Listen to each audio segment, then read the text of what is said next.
SportsCentre at the Super Bowl is powered by Bud Light. A sleepy first half turns into an OT thriller. One where, as close as it was, the ending felt inevitable. Mahomes and the Chiefs cement the dynasty. James Duthie back with David Sanchez and Luke Willson. A lot of dynasties have domination. At least there's a couple of laughers in there when the teams win. The Chiefs, it's never dominating. They just somehow find a way every time. How do you put in perspective these 3 wins in 5 years? Yeah, it's 3 in 5 years. It's the Patriots, the Cowboys, the Steelers. That's the only teams that have done that. And it's Patrick Mahomes. It really is. And obviously, they're from top to bottom. This is an organization that's done things the right way. They've built right. Let's give credit to their GM. Let's give credit to, obviously, Andy Reid. But look at Patrick Mahomes. In the biggest moments, what could they do today? There was nothing that the Niners, in the biggest spots, we knew. You said it, Luke. You said they're blitzing. We knew it. It was trouble. As soon as we saw the blitz, we knew there was going to be a big play to Kelsey. When they tried to play zone, you saw in the first half against the Ravens, he has all the answers. So a guy as good as Patrick and an organization like the Chiefs, they're gonna do things like that as long as they can keep the nucleus together, because he's the piece that gets them over the top. You know, when Brady was done, I said, we're never going to have this conversation, and somebody's not going to get in the GOAT conversation again for our lifetime probably. And he's not there yet, but it's trending that way. Listen to this: 6 seasons as starting quarterback, 3 Super Bowls, 3 MVPs, 2 NFL MVPs, lost 1 in the Super Bowl, lost 2 in the AFC Championship. That's ridiculous. It's ridiculous, Duthie. I mean, it's something that when you say it and you put it like that, it almost seems like you're just blatantly lying to my face. But to me, Davis mentioned the X's and O's and him, picking up blitzes and getting it done. But one of the things off the field that I just have a massive amount of respect for Patrick Mahomes for is his leadership and his ability to just rally the people around him. I mean, let's look at this first half and put yourself, as an offensive player in the Chiefs right now. You come out in the first half, you barely score 3 points. Travis Kelce's held to 1 catch for 1 yard. Him and their head coach, Andy Reid, get into a little bit of an altercation. There's another video surfacing of Rasheed Rice and Patrick Mahomes, again, having a heated conversation, let's call it. You go into halftime, and I've been there. You sit there and you say, hey, we're in the Super Bowl. We're going to figure this thing out. We get the ball back. Let's go tie this thing up. What happens? You throw a pick on the opening drive. Next drive, what happens? You go 3 and out, maybe even more demoralizing. You're in 3rd and 1, and you give the ball to an absolute thumper in Pacheco, and you get stopped.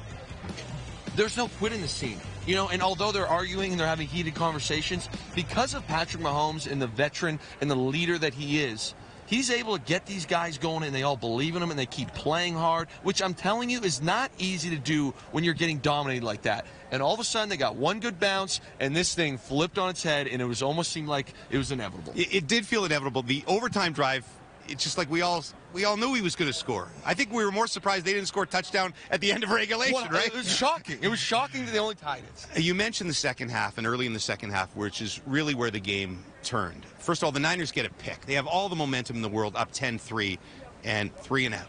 And then 3 and out again. And then 3 and out again. Yeah.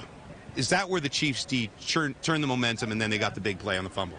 Well, look, it was, if you looked at what was happening defensively, for the Niners defensively, they were pressuring the heck out of Patrick Mahomes. And so if you looked at the pressure that was continuously happening, I didn't think they had answers. I didn't think that the Chiefs had answers. And then the fumble happens. I mean, and that was, for me, the biggest part of the game was that time, because the momentum was all Niners. The fumble, they get the ball back. Bad luck there. Bad luck, yeah. It hit a player's foot, bounced off his foot.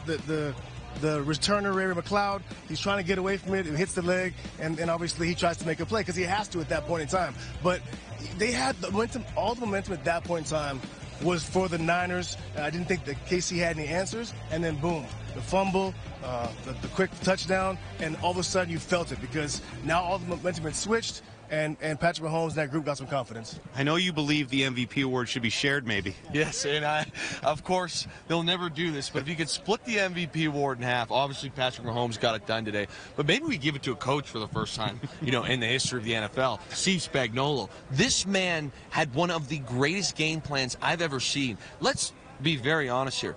The Niners offensively are loaded. Early on, first quarter, I thought this might be a blowout because McCaffrey was really being successful on early downs running. Christian McCaffrey ended today with an average of 3.6 rush yards. They basically shut this man down after the first quarter in the run game. Now let's go to third downs, another key stat. The Niners were 3 of 12. Again, to me, a lot of that is, it's obviously players executing, but it's putting them in great spots. Game planning. Steve Spagnuolo, absolutely on top of it. And it was the most evident with the two major blitzes. Now let's start with the Trent McDuffie one. Huge play in this game, and I think Trent McDuffie did a great job. He really disguised it. You didn't really know what was coming, and all of a sudden, boom, he gashed it there, bats the ball down. Again, another late blitz happened again. To me, Steve Spagnuolo had these guys firing on all cylinders, and it's a team in the Niners that loves playing with the lead. Well, they had the lead all game and still couldn't get over the hump. Brock Purdy didn't lose this game, had a chance to win this game, didn't win this game, but really quickly, how would you evaluate his Super Bowl? I thought he was good. I really did. I thought Brock Purdy, when I was making all my notes, if we didn't know who was going to win the game, I said Brock Purdy's been exactly who we thought he was. He's making plays in big spots. He's making big throws. And also, key for me was in the biggest moments of the game, including coming out of their own zone at the end of the game, where'd the ball go? Not in CMC's hands. It went Brock Purdy, play action, deep shot. He got him out to midfield. So he made some huge throws. Fourth down, same thing. Did they run it? No. Brock Purdy, they go for it, give Brock Purdy the ball. So a lot of big spots in the game. And Kyle and that organization, that team, they believe in him. He's that guy because in the biggest moments, they put the ball in his hands. I grew up in an era where the Niners always won Super Bowls. They won 5 of them without losing. Now they've lost 3 in a row in tragic ways. And Kyle Shanahan, now the only coach to lose the only 2 Super Bowls in overtime as the coordinator with the Falcons against the Patriots, and now in just the most painful way possible. And on the other side, the Chiefs now have a chance to become the first team ever to win 3 straight Super Bowls. SportsCentre at the Super Bowl is brought to you by Bud Light. Refreshing taste that's easy to enjoy. Still to come, just in the nick of time.